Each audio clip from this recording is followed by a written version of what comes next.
What's going on, YouTube? This is SG1 Sports, and you're watching our college football channel. We continue with our post-spring power rankings. The Pac-12 is next.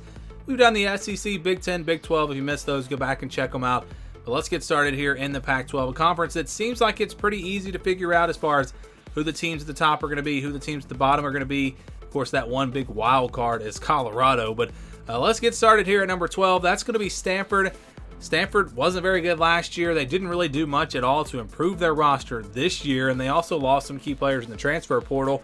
So I think this is going to be the worst team in the Pac-12. E.J. Smith back at running back. Remember, he was injured last year. He's probably the offense will be built around him if I had to guess. They've also got the really talented tight end Benjamin Urosek. So you get him back. I'm sorry if I said his name wrong. The offensive line doesn't look good. Other receivers, John Humphrey's back at receiver. He's a decent player.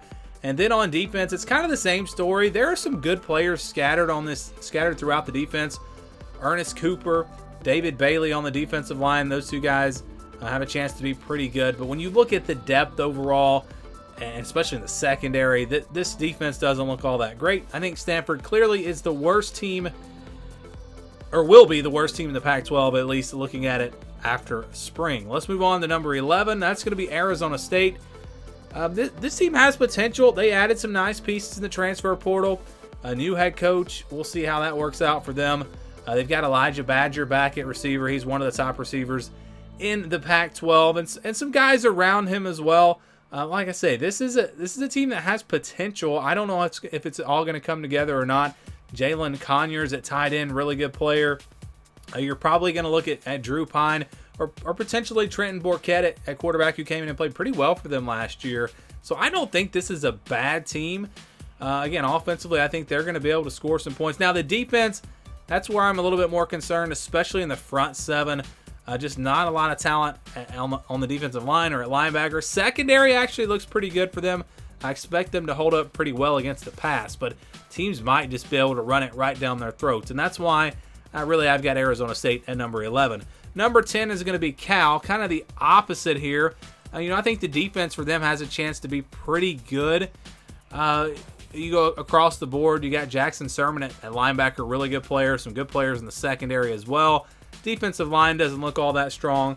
The offensive line looks to be, decent, okay, average. And then on the offensive side, who's going to be quarterback? That'll be the big question. But they do have some guys. Jaden Ott at running back. A guy was a freshman last year, really good player. Jeremiah Hunter at wide receiver, really good player. They added Brian Hightower at wide receiver. So they've got a few weapons on offense, but quarterback position worries me. Offensive line worries me a little bit. And again, the defensive line doesn't look very strong.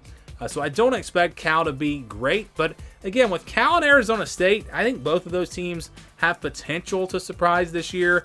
I just don't really see it happening. Number 9 is going to be Colorado. Not even going to attempt to go through their roster. It seems like it changes every day. They lost all those players in the transfer portal, but they've added a ton of guys as well. And look, when it comes down to it, Colorado was terrible last year. So these guys leaving may not be that bad of a thing if you're bringing in players that are better. I don't know how good of a coach Deion Sanders is as far as the X's and O's and getting wins on the field at this level. So I really don't know what to expect from Colorado, but they've added enough high-level transfers to where I think their roster is going to be better than Arizona State, Cal, and Stanford. And that's why I put them at 9. They might finish dead last. That wouldn't surprise me. They might finish a little higher. I don't see them higher than 7. So again, 7 to 12. Take your pick with Colorado. I put them at number 9. Arizona at number 8. This is a team that has potential again to be a surprise team and maybe finish higher than this, really. Jaden DeLara will be back at quarterback. They've got several guys at running back that can contribute. Michael Wiley should be the leader for them there. Jacob Cowing back at wide receiver, really good player. The offensive line for them looks to be pretty strong. Defensively, when you look there, defensive line looks to be pretty bad. I think that's probably your biggest concern for this team, that defensive line.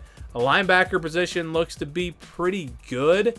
And then the secondary looks to be decent for them as well. But the offense, I think, is going to be able to score.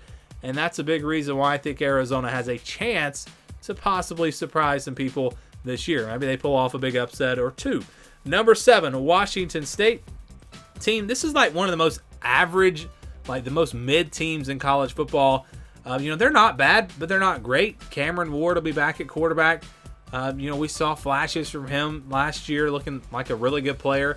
Nakia Watson at running back should be the guy to carry the load there. You've got Kyle Williams back at wide receiver. Going to need some help, though. I think wide receiver depth is going to be a concern for this team. Offensive line looks to be pretty average. Not great, but not bad. Then you look at the defensive side. Brennan Jackson, defensive end, really, really good player. Also, Ron Stone on the defensive line. A couple of really, really good players there up front. The secondary, the linebackers don't look great, honestly. Secondary looks to be kind of average. So, yeah, this is a team that has its good spots, its bad spots, and overall I think it's going to average out to where this team's probably a very average team, right in the middle of the Pac-12, probably around 6-6, and at number 7 in our power rankings. Number 6 is UCLA. This team is going to be interesting this year. They lose a lot of weapons on offense, including starting quarterback, of course, Dorian Thompson-Robinson, Zach Charbonnet gone at running back, Jake Bobo, one of their top receivers, is going to be gone. But they added some nice pieces in the transfer portal, so I think it's just how do those pieces come together for them? Chip Kelly, known for his offense, can he get it done with this roster? I think the defense should actually be pretty good, probably improve from where they were last year. They don't lose a whole lot, and they'll add some pieces in the transfer portal there as well. Offensive line looks to be pretty good. So UCLA is going to be a good team, potentially a top 25 team. We'll see how it all plays out. I don't know if they can creep up into that top 4 in the Pac-12, though. Number 5, though, this team, some people think maybe they can get into the top 4. I, again, have my doubts, but that's Oregon State. I do think they'll be a good team. I think they'll be a top 25 team this year, but you look at the roster, I just don't think I think there's a gap between the top 4 teams and then Oregon State and then UCLA. DJ Uiagalelei, if he comes over and he plays like a Heisman candidate, then okay, Oregon State can be really, really good. But we haven't really seen that from him. I don't expect to see that. I think he'll be solid, but I don't think it's going to be as big of an upgrade as what some people think. Damian Martinez back at running back, really talented player, one of the top running backs really in the country. You look at the receivers, maybe that's an area where I'm concerned. Who are they going to throw the ball to? Offensive line looks to be really strong. They're going to be able to run the football. I have no doubts about that. And then you look at the defense, I think they're going to be good there as well. Defensive line looks to be very solid, especially in the middle. You look at the linebackers, solid. Secondary, you got some holes there. Secondary is going to be potentially an area of concern. But I think overall, this team has a chance, again, to be probably the 5th best team in the Pac-12. I think I'm going to need to see DJ Uiagalelei play really, really well for this team to crack the top 4. Because I think there is a gap. And I think Utah's here at number 4. Very close with these 4 teams. I think you can make an argument to rank them really any way that you wanted to. But Cameron Rising coming back, of course, is going to be the big story. Micah Bernard probably going to lead the way for them at running back. You look at the receivers, they should be pretty strong there. Keithy at tight end is going to be a big-time player that'll really help them out. Offensive line, there are some questions there. I'm concerned a little bit about this offensive line.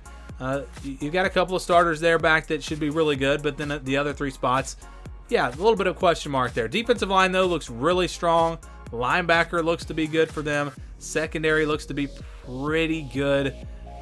You're going to miss some players there as well. But overall, this is a solid team. This is a top 15 team. I don't know if they're a playoff contender, but they're close. If they're not, they're close. Utah is going to be a really good team. Number 3, Oregon. Oregon is another team that has a chance to maybe get into that playoff conversation, but I think they might be just outside of that. Bo Nix back at quarterback is going to be huge, obviously. Irving at running back. You look at Troy Franklin back at receiver. You look at Chris Hudson. They've got weapons on offense. They're going to be good there. But the offensive line concerns me. I've been saying this now for a while. That's going to be a concern. Offensive line, they have talent there, but they don't have a lot of experience. So that's going to be the big question mark for them. Can this offensive line come together? If they can, again, there's enough weapons where Oregon has a chance to be really explosive on the offensive side of the ball. And then you go to the defense, they look to be pretty strong there as well. So I think Oregon a little bit better than Utah. The roster, I think, is definitely better. If the offensive line can come together for Oregon, then they have a chance to be I think a lot better than Utah and potentially a playoff team. So we'll see how that plays out. Number 2 is Washington. This team, I think, is going to be the second best team in the Pac-12. Loaded on offense. Michael Penix is back. They've got, they added Dylan Johnson from Mississippi State, really good running back, guy that can catch it out of the backfield. So many weapons on offense. Giles Jackson will be back. Jalen McMillan, Odunze will be back. I mean, this offense is absolutely loaded. Jalen Polk, I mean, they're really good. They have so many weapons, and the tight end position as well. The offensive line, kind of like Oregon. That's going to be my big concern for them on that, on the offensive side. If Oregon and Washington's offensive lines both play really, really well, those two teams are playoff contenders. I really believe that. The defense for Washington, I think a step above Oregon. Again, that's why I have them ahead of Oregon. Secondary, a little bit of a question mark there with some new pieces coming in. But overall, Washington, I think they're a top 10 team. They're going to be really good. But number 1 for me is USC. I've got the Trojans at number 1. It's just the roster. I'm telling you, this roster is absolutely loaded. Their receivers are right there close to Oregon. Maybe not quite as, or Washington, I should say, not quite as good maybe, but you've got the best quarterback in the country in Caleb Williams, or at least he was the Heisman Trophy winner. I'm not predicting that he will be the best this year, but really, really good player. Obviously, they've got a stable of running backs. Offensive line looks to be really strong. Defense, that's going to be the question mark. Can they improve there? They've got the talent. I'm telling you, if you look at this roster, they've got talent on defense, and if they can take a step forward on that side of the ball with all the weapons on offense, this team becomes a very serious playoff contender and a team that I think really has a chance to get there. So USC for me is at number 1, but Oregon and Washington, Utah, not far behind. These 4 teams in the Pac-12, all of them are going to be really, really good. How would you rank the teams? Let me know your thoughts down in the comments below.